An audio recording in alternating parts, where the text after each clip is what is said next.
কুমিল্লার বিখ্যাত রসমালাই যেগুলো 60 টাকা করে বিক্রি করতেছিল হোটেল নূরজাহানের সামনে। আর যারা ট্যুর দেন তারা কিন্তু অবশ্যই কুমিল্লার হোটেল নূরজাহান চিনেন। তো হোটেল নূরজাহানের রসমালাইটা যেমন মজাদার ছিল, হোটেল নূরজাহানের চাটাও কিন্তু খুব মজা ছিল। তো যারাই ট্যুরে যাইবেন আমি অবশ্যই বলবো যে হোটেল নূরজাহানের সামনে একটু ব্রেক নিয়ে নেবেন। হ্যাঁ, তো হোটেল নূরজাহানের সামনের থেকে ব্রেক নিয়ে অবশেষে আমরা রওনা দিয়ে দিলাম সীতাকুণ্ডের উদ্দেশ্যে।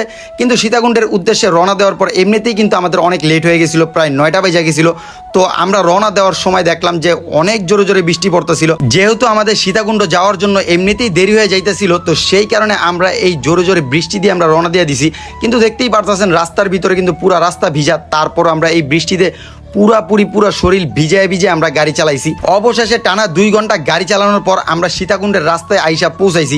কিন্তু এর আগের বার আমরা সীতাকুণ্ড যেই পাহাড়ে আসছিলাম কিন্তু আমরা ভুল পাহাড়ে আইসা পড়ছি। তারপরেও কিছু মানুষ বললো যে এই পাহাড়টা নাকি সুন্দর আছে, তো সেই কারণে আমরা এই পাহাড়ের উদ্দেশ্যেই রওনা দিছি। ব্লগের সেকেন্ড পার্টটা দেখতে চাইলে আমার ফেসবুক পেজে ঢুকে